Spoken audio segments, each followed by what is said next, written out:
नारे हमद। मेरी जान खुदावंद की मुंतजर है। मैं उसके कलाम पर भरोसा करता हूं, क्योंकि खुदावंद के पास शफकत और कसरत से फिदिया है। आज हम मुकद्दस यूहन्ना की अंजील, उसका चौथा बाब और उसकी आयात 46 ता 48 पर ध्यान ज्ञान करेंगे। और आज हम तमाम चीजों पर ईमान, इसके बारे में सुनेंगे। और वो फिर काना जलील में आया, जहां उसने पानी को मैं बनाया था। और कफरनहूम में एक सर रिश्तेदार था, जिसका बेटा बीमार था। उसने जब सुना कि यीशु यहूदिया से जलील में आ गया है, तो उसके पास गया और उसकी मिन्नत की कि चलकर मेरे बेटे को शिफा बख्श, क्योंकि वो करीबे मर्ग था। तब यीशु ने उससे कहा, जब तक करिश्मे और करामतें ना देखो, तुम हरगिज ईमान नहीं लाते।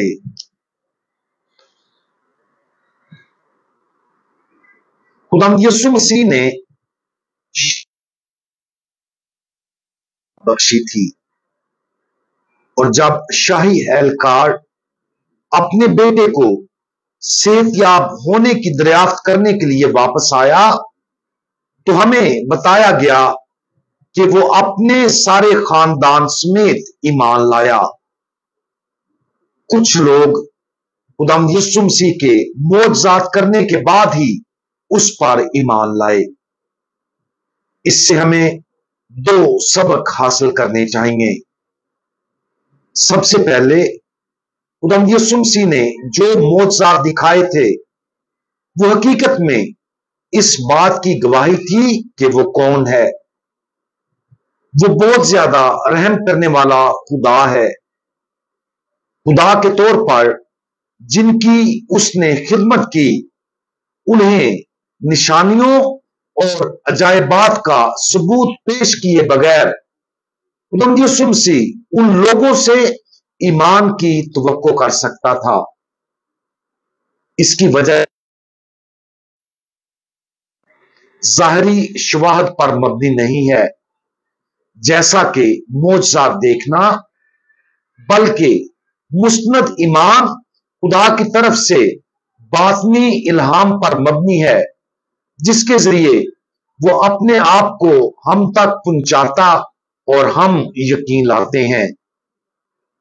लिहाजा खुदा यीशु मसीह ने जो निशानियां और अजायबात किए, इससे जाहिर होता है कि वो दर हकीकत कितना मेहरबान है।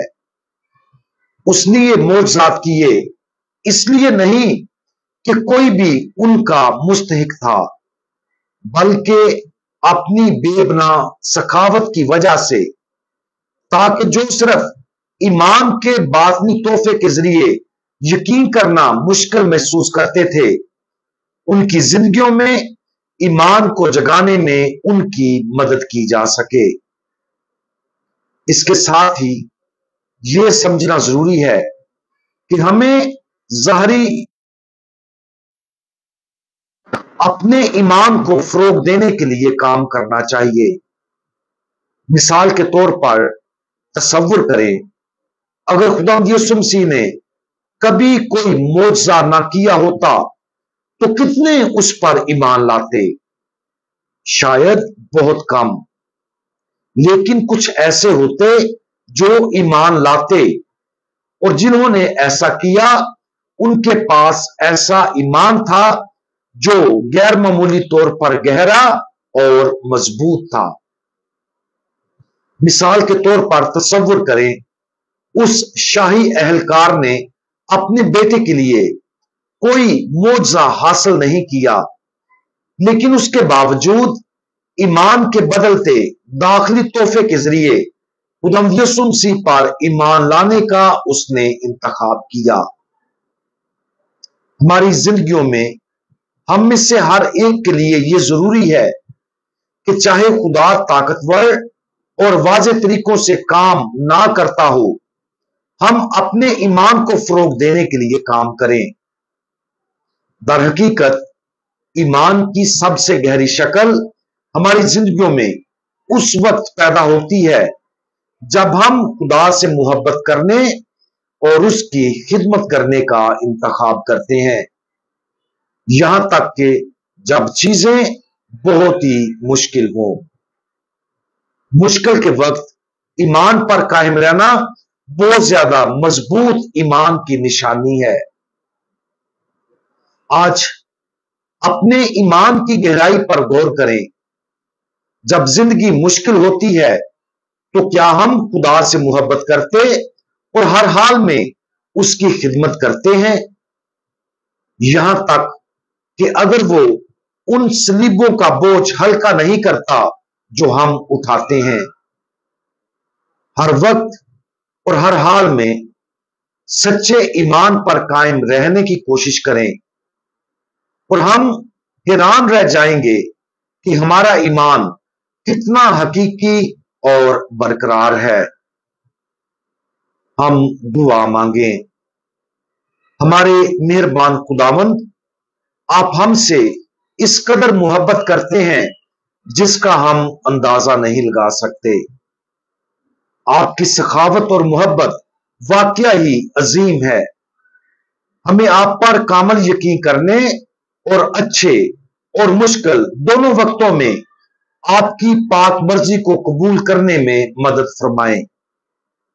खास तौर पर ईमान के तोहफे के लिए खुले रहने के लिए हमारी मदद करें, यहां तक कि जब हमारी जिंदगियों में आपकी मौजूदगी और आपका अमल खामोश दिखाई दे। प्यारे खुदावंद, हमारे लिए वो लम्हात हकीकी अंदरूनी तब्दीली और फजल के लम्हात हो। खुदावंद यीशु मसीह, हमारा भरोसा आप पर है। आमीन।